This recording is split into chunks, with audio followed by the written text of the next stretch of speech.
if we look at this, I think that one-handed movement swing, I would say do that as your warm-up for one. Yeah. Okay? And just at home with a club in your hand in the back garden. Don't You worry. found when you did that, you never missed the ground because instinctively the club's kind of going up, as the old saying, what goes up can come down. There's no lifting with the elbow and trying to force it down. Just look at these two swings here now as you go back, okay? Look at your left elbow on the left-hand one. Look at the right-hand one. I mean, that's like a big old... I mean, that looks kind of...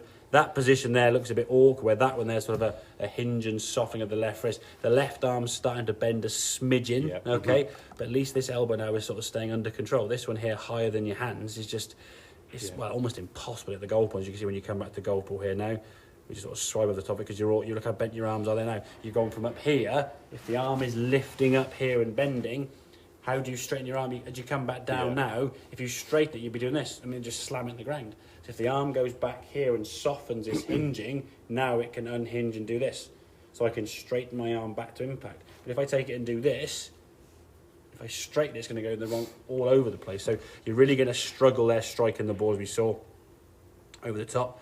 This left-hand one now, if we sort of just focus on that left-hand movement as you go back, because of the better the right elbow hinge, as the club comes back, and it's almost naturally coming down without him to try and sort of spin across it. It's a little bit what we call outside the line here. The club should be a little bit more kind of in here, kind of coming in this direction, like sort of kicking a football or even throwing a ball. You throw the ball kind of in, so you wouldn't throw the ball from over there somewhere and arms away. But definitely keeping the arms into your body better. And that right elbow for you is going to be kind of a bit of a kind of like MO for you. That's kind of your go-to, yeah? And what you will find, and the discipline you've got to kind of get with the game of golf is if you're on the range and you get some shots, and again, we've seen some good shots, and I've clearly seen some better shots there, so we can see the game is progressing, your swing and your general abilities with the golf club are getting better. The one thing you've got to be careful, as you get better at masking these faults.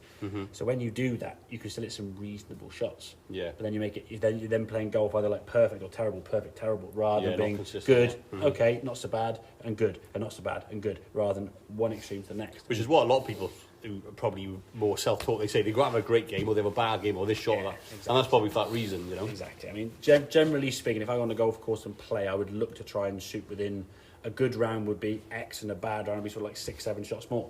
Whereas some golf might play could be 18 shots different. And the more shots you're having will obviously increase that spread, but still, I wouldn't be looking to sort of make a different hole every single hole with one shot's different. But no, definitely, like I said, I will definitely be practicing. I think just that right arm movement. Again, the thing is about there, just stood there now. I mean, it sounds daft, I know. Just get a golf club and you sort of just stand. You can be as chilled as I'm sort of back here now, just sort of just doing it on the sofa. Just get your arm in there. Just getting used to the movement of the... Exactly how that wrist got it. Because you wouldn't... If I said to you, for example, okay, there's a fly there, hit the fly and you're going to do that, you wouldn't go and lift your arm. Because now if you try and bring your arm down, how's that going to work? It's trying to control this part moving, isn't it? Yeah. And the thing is, though, if you feel any tension, your arms are aching, that there looks like you're trying to lift a heavy implement. And that's where the arms and the shoulders put a lot more stress, or put under more stress, shall I say, and it causes more harm than good. And the next day, if you're aching... Now, again, I understand if you're using muscles in a different way you've never used before, when you go and do a full range session, it's to be expected, if it's in there now, that's because you're in the... And then when you try and extend it, you're doing this. Okay? And then you try at the goal now with this, and then you've basically probably got your bicep quite tight. Because you've gone back, you've locked it, and now it's like, ooh, you're hitting the goal point now with a very tense right arm, as opposed to kind of almost that sort of fly swat. If I said you just swap flies and just do that, and just sit there for an hour and just swap flies, your arm wouldn't hurt, would it? Yeah, and exactly, I could feel when I played the better shots in the driving range, I can feel that I was more loose as I was hitting it. The thing is that the phrase that a lot of golfers say is when I hit the ball softer, it goes further. And basically what you're actually doing is you're swinging the club more efficiently, so you're using less energy to get more out of the golf club, and the ball then goes further. You're not swinging the club slower, you're swinging the club faster. How you create that speed is through efficiency and technique, rather than trying to lump it as hard as you can and club it down the fairway. But yeah, definitely getting that sensation with that right arm there, and the shoulder working back this way. And I would say as your warm-up, as you said before, when you're on the range there, just swing back here, just your right arm, maybe to there.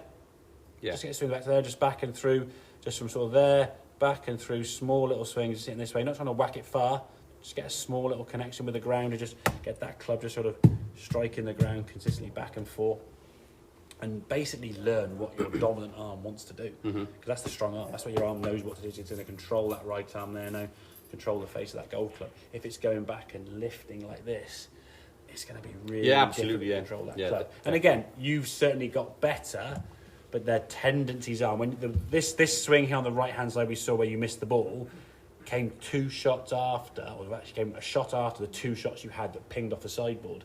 And what happens when you have shots that will be like, whoa, and you get the odd bad ball, that's fine, that's just a bad habit, But when the bad shots come in, then you go, oh God, it's going wrong again. I'll revert back to comfort. I know this feels right, or this feels comfortable. When actually it's not going to be the best shot. So definitely. Get yourself in that sort of position where it's going to work better. But yeah, there's definitely some progression. I think that position there now with the left arm, so the right arm, 10 times better than they were before. Yeah, so got to get that, like I say, get that armour straight. Yeah, just again, get the right arm working back there, left arm up there. It's going to get you in a much better position to bring that club back to the golf ball and square them up. So, okay, makes sense? Yeah, definitely. Good stuff. Very good, mate.